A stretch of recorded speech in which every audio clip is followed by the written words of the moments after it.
With the latest RG blah blah XX devices coming out from Anbinic, I noticed that their new operating system, well, the updated version of their operating system is getting pretty decent. Especially I noticed it on this Cube and the RG34XX.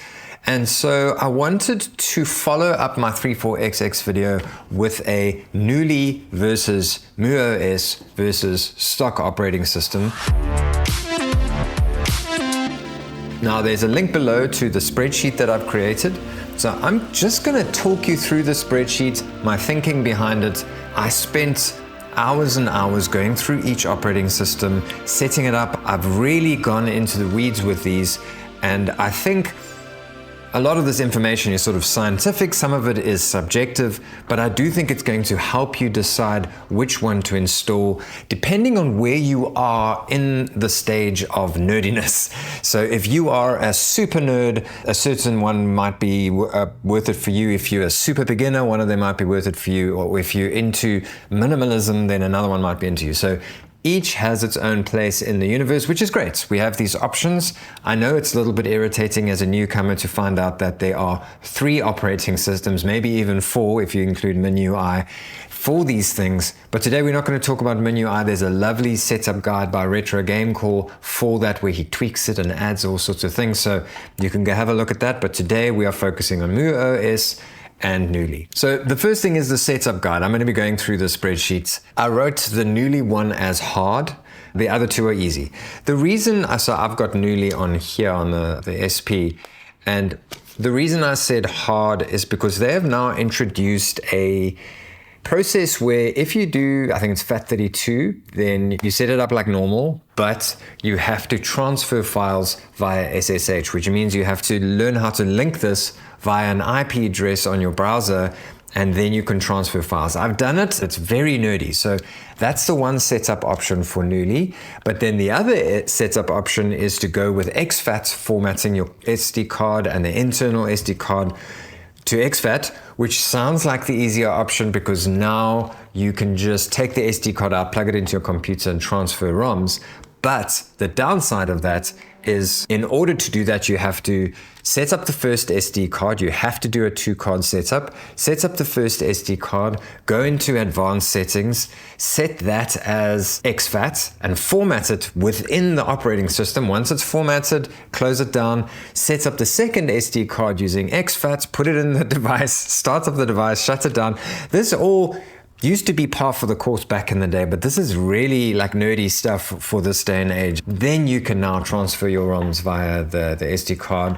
In summary, setup for, obviously the stockOS is easy because you just get it from Anbinic. They have made the file sizes smaller for their downloads, but you just flash it to an SD card. Probably a little bit less easy than muOS. So I'm actually going to change it here. muOS is definitely the easiest because with muOS, you just download an ISO file, an image file. An image file is basically just, you use a burner, like Rufus is the app I use to burn the file onto the SD card, and it burns that image onto the card, and the card becomes the thing that you want. And so that's what muOS do. They just burn the card, you put it in your device, off you go. Once you've put it in your device, it's installed and all that, you can shut down, take it out, put that into your computer and add ROMs and BIOS files and all that sort of thing. So definitely the easiest way to get started is muOS. So for instance, if you get an older version of the stock operating system and you want the latest version, I would just go with muOS instead, obviously with a caveat seeing all the other things that are the downsides of muOS in this video. But definitely from the beginning, if you don't want a difficult setup, muOS is the way to go. Okay, so secondly, the menu button. This is just something I added because with muOS and Knulli, it essentially breaks the menu button. This is something that I really like about the stock operating system, is that no matter what game you're in, if you press the menu button, opens a menu. If you're in RetroArch, it opens the RetroArch menu, and all the features are there via that button. You don't have to do a shortcut, whereas with muOS and Knulli, you now have to press M and a button, and you have to learn those shortcuts, those hotkeys, for you to be able to effectively navigate the system.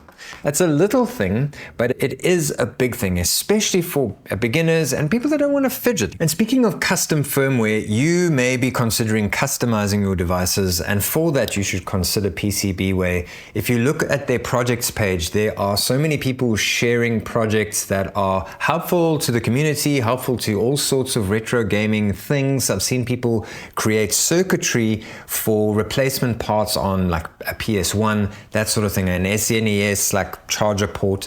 There are plenty of things that you can do there. They do CNC milling, they can do plastic molding, plastic like making things like this. So any sort of shell that you want to make, you can do with them. They do 3D printing, all that sort of thing, including PCBs. Custom PCBs for projects. So if you are interested in that sort of thing and you want to customize your project, please consider them. They are today's sponsor. Retroachievements, if you are a newcomer, this is something that you really need to get into. Sign up for Retroachievements, and then when you play your games, it just gives you the sense of achievement. You get little awards for getting to certain stages, or for finishing a game, or finding something in a game that not many people have found.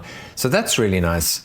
It is the easiest in Knulli. So with Knulli, there is a facility within the menu system to set up retro achievements, whereas with muOS and with the stock operating system, you need to go into Retroarch and you need to know where to go. It's really easy. You go into achievements and you put in your login details and you set it up there, make sure hardcore mode isn't enabled, and off you go. But, you know, Knulli is easier, the other two aren't as easy. Now this is a big one for me personally. Some people won't care, but there's no artwork scraper on muOS and the stock operating system. Knulli has a scraper built in, and you can use GamesDB, which isn't as accurate, but then you can just scrape without a login to an artwork scraping service. So much easier to scrape your artwork with Knulli, whereas the other two, they don't have it. You have to do it manually, which is a whole rigmarole. In the olden days, I used to be like, oh, it's worth it, but I just don't think it's worth it to go and sit and scrape your artwork. Oh, what a mission. Power management. Now, this is a slightly subjective thing because it was a real world test, according to me, using the devices on the different operating systems as I was testing the operating systems. And my assessment is that Knulli manages power the best. You just shut it down, close it, wait for the light to switch off. Now it's in suspend mode. When you open it, you've just got to press the power button and off you go. I did find when I specifically did a test with this, and after an hour and 40 or 50 minutes, it hadn't lost a charge. Only late in the day when I checked it, maybe 3.5 hours later, it had lost 1%. So very good power management here, but the other two aren't far behind. Sleep mode has been effectively fixed with all of these. I just find with muOS, you've got to go in and choose the specific format of power saving that you want. So you can set it so that when you put it in suspend mode or sleep mode, it'll stay in that state for 5 minutes and then shut off. And then when you power it up, you can choose what it does. Is it going to play your last game? Is it going to open to a specific place in the menu? So there's pros and cons to that. But yeah, so power management is a bit more fiddly, whereas I just found this like just worked and it was easy. And so from an ease of use standpoint, the Knulli was better. And then stock operating system is pretty standard. You just press the button, powers down, press the button, powers up again. Okay, now I've put the category performance. Now, what I mean by this is, because obviously all these 35XX devices are going to work the same, but it's how the setup is effectively using that performance. And so, for instance, with muOS, I did find after sleep state, when I opened it up again, I would get crackling I was playing some NES games. I'm not sure what's going on there. I never found any hiccups with performance with Knulli. And then with the stock operating system, there are documented issues with refresh rates. So people are noticing games aren't playing quite right and looking strange according to the way that they've set up the refresh rate of the screen in Retroarch. So in terms of RetroArch being set up the worst, I would say it is with the stock operating system. Okay, and Portmasters is a very specific thing. Portmasters with Knulli is going to have issues if you go with the exFAT setup, so which is what I went with, the exFAT setup, so that I can plug the SD card in to download my ROMs that way.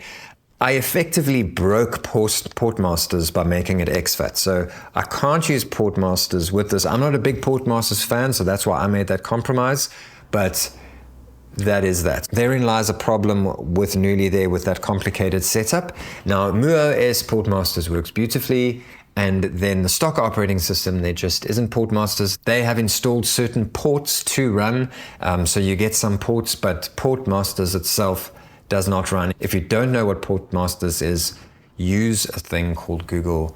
It will help you. Okay, so I said native Pico 8 on my spreadsheet because Faco 8 emulation is going to work on all of them and there's not going to be an issue there, but native Pico 8 is what you want. You want to be able to connect it to the Wi-Fi and then play Pico 8 games.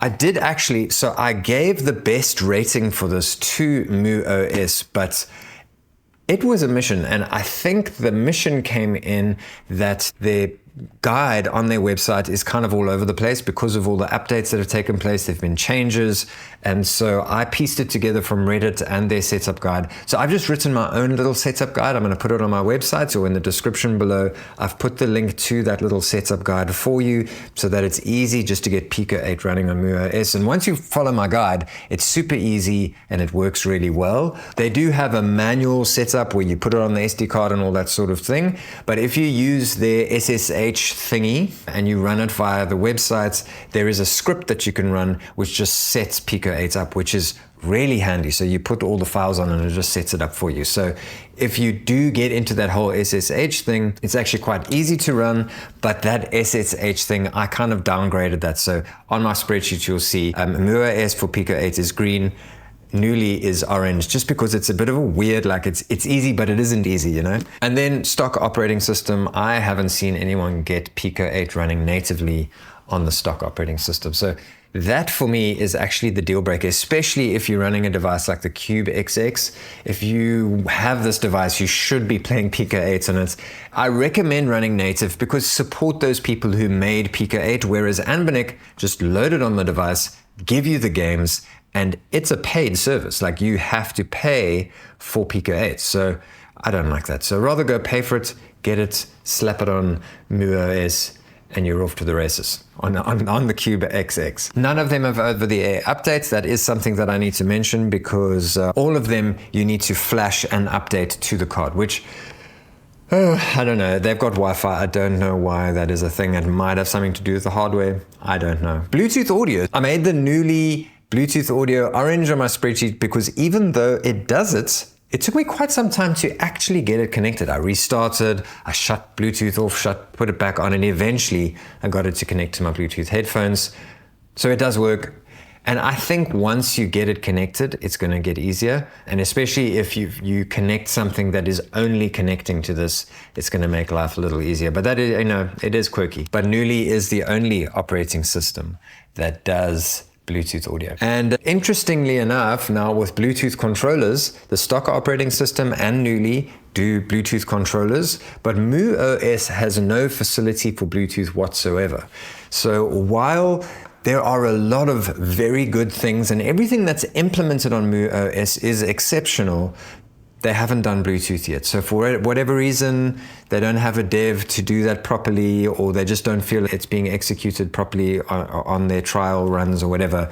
It's not there yet. So therein lies a use case. If you want to consoleize this and you don't want to use a wired controller, you want to use a Bluetooth controller, muOS will limit you in that. Okay, so now Autoresume, I've graded them all as green on my spreadsheet, which means it's the best, but they all have issues, and I think it has to do with the hardware. Autoresume has always been an issue on these XX devices, and they've gotten better, but through trial and error and efforts and all that sort of thing. For instance, you can go into Retroarch and edit in the saving area of Retroarch and make sure that when a game opens, it opens to an autosave. So specifically for muOS, it's got that thing where it will open up in your last game.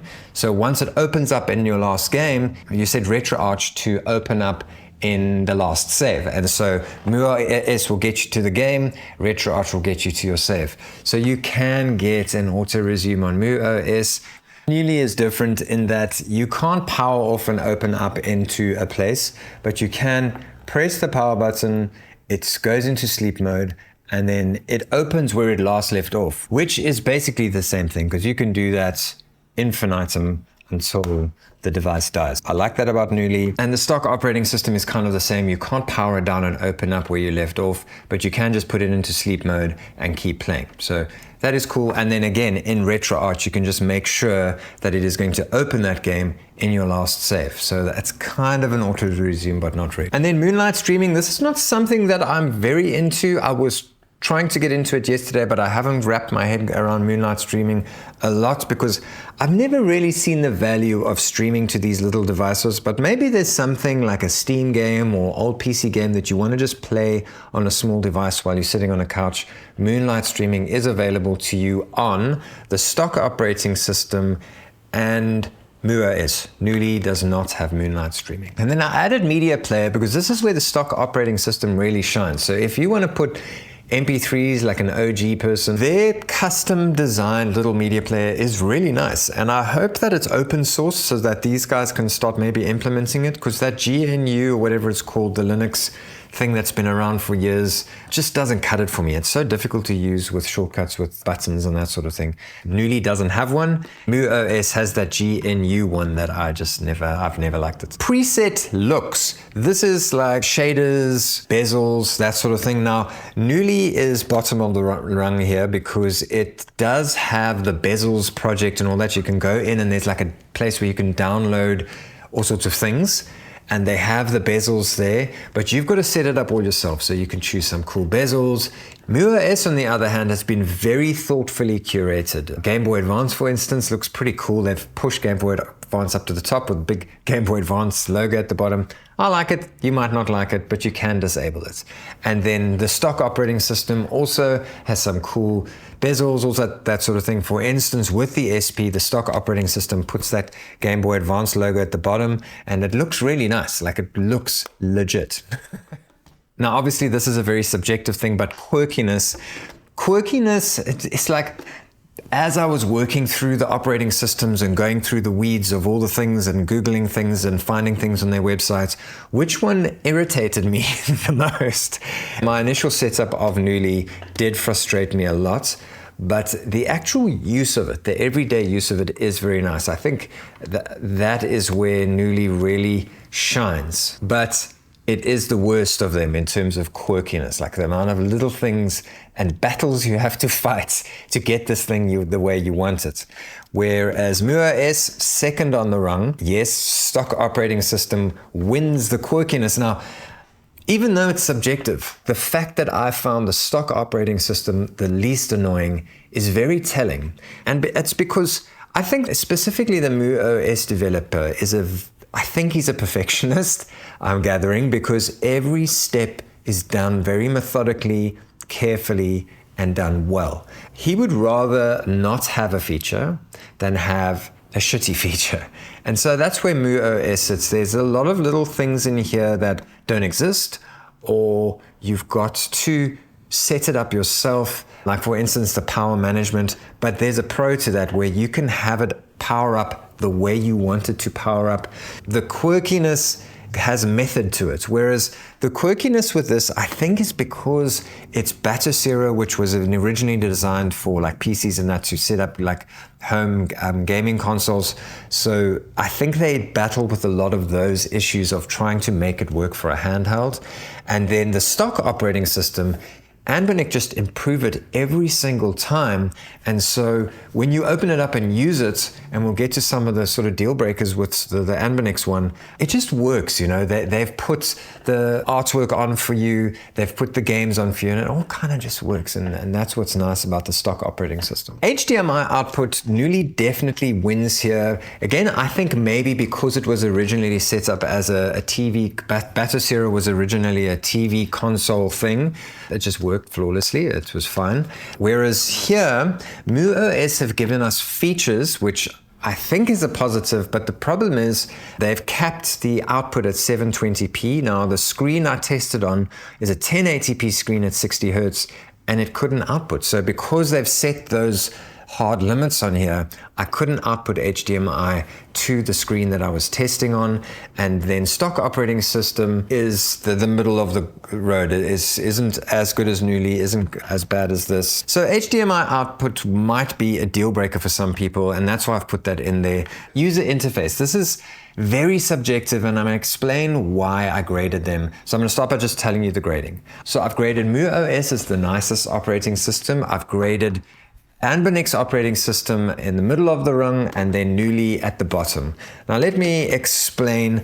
So Knulli loses to the Anbinix operating system because of the fact that it breaks the menu button, and so you don't have that menu button throughout the system.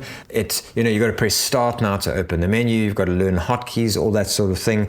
And so that kind of drops it in terms of the user friendliness. I'm also not a huge fan of the look and feel of Knulli. I actually think the stock operating system just has a simpler design. And so for instance, you go through here with the stock operating system, and then the menu system is here. Whereas here you've got to press start to open the menu. That's never made sense to me, and we've just gotten used to it. But it isn't a very user-friendly thing. I know you get used to these things, but we get to be picky now because we have options. Okay, so bottom of the rung, but not a massive loss to the stock operating system. And then I would say in terms of the user interface, if you just want a handheld that works simply and feels great and kind of unifies the whole thing, definitely go with muOS. One of the things that I really love about what they did, the color matches the color of this stock theme. Now, if you are a big themes person, then Knulli might be top of the rung for you because there are so many themes available. But if you are a minimalist like me, then this will be your favorite. So it's very subjective. But I do like the way that they've just made a very simple thing. There's no hidden menu here. There's just these dots, and it's got everything you need, and everything is there. And you can change your RGB. There's a lot of things to change here in the menu system, but it's all very simple, very easy to use. And like I said, the stock operating system isn't far off. So there's little nitpicks here that might be a deal breaker for you. For instance, I know that a lot of people like this next person who will probably disagree with me regarding the look and feel of Knulli. Hey, Adin. So I'm a big fan of muOS, but I'm also a big fan of Knulli. Knulli Firefly is the newest version, and recently they made some changes on the method of transferring your game files. And in order to gain access to all of the systems, the big thing is especially PC ports, your SD card has to be formatted in a way that your computer won't read it. So you can't just plug in your SD card into your computer and just drag and drop and transfer files that way that we're all used to doing. You have to now use some network transfer magic, as I like to call it. So while I'm not happy as far as, that method for people that they usually aren't computer savvy or they're getting into this whole hobby, as a new person, it is nice to not compromise on systems and games that your retro handheld is emulating. Now you have access to everything with Knulli Firefly. So personally, I haven't picked one over the other as far as Knulli or muOS goes. They both have their perks. muOS is more customizable. They have a plethora of themes, but what tiny thing that I don't like is it doesn't have the ability to scrape box art and video files, if you want that, onto the device itself. You have to actually, gather that information and put it on through muOS. Knulli Firefly is now able to utilize all of the ports once you get past the new transferring method and Yeah, so that's pretty cool. I've been rocking Knulli on the Anbernic Cube XX, and I'm really liking it because I have all of the systems, Pico 8, PC ports, all of the retro systems are on here, and it's pretty awesome. But I mean, in the end, I'm just happy that there's these awesome developers out there that are actually doing these great custom firmwares, and we have these options that are something other than the stock OS, because we all know that we don't like those. So, but yeah. Cool. Thanks, Kim. I think she's touched on a few things there that might convince you either way for Knulli. She's touched on the frustrations that I've experienced now with the new changes, but I know that she is a fan and she likes the look and feel of it. So yeah. Now here's where the rubber meets the road, because the interesting thing is, on my very scientific scoring on the spreadsheet, the Anbernic operating system got 14 and these two got 13. That is a bombshell, because even I was not expecting that. The stock operating system has the most performance-related issues due to weird RetroArch setup decisions, but the new theme is great, and a lot of things that count here, like controller setup with HDMI output and sleep mode. There is, however, no native Pico 8, which is a problem if you bought the Cube XX. Knulli is exceptional except for the quirkiness of the storage setup issues. I'm sure they have their reasons, but it really messes up an otherwise near perfect system. The only minor gripe I have is that they haven't included some shaders and bezels like the other two operating systems. muOS has the most quirks right now, with an issue I experience where there's crackling sometimes after sleep mode, there's no box art scraping, HDMI out isn't perfect, and things like power management need to be carefully set up to your liking, which is a pro and a con. The redeeming qualities are many though. Excellent user interface, many advanced setup features, shaders and bezels are very nicely thought out, very easy to get up and running, cool system sounds, which I haven't mentioned and you can hear now.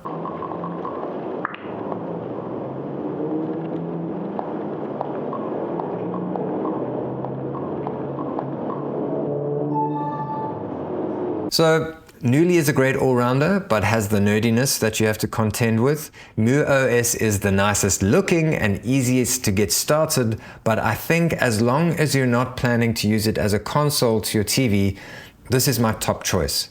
However, technically, the stockOS is the highest score because it does everything fairly well, apart from a few missteps with the RetroArch setup. I remember once in the car industry, they spoke about the Mercedes-Benz B-Class and how it was trying to sit on too many chairs and ended up being a shitty car. Now, that might be the stock operating system. It might be doing everything okay, but nothing well. Whereas these two do some things very, very well, and some things they either don't do at all or they do poorly. So go to that spreadsheet, look at the red marks, look at the green marks, look at the orange marks, and see which ones are deal breakers for you. And I think it'll help you decide which operating system is for you. It is a living being. Yes. Hello. Hello, Dukes. Hello. Sit, sit, sit. Good girl. Oh, that is a huffing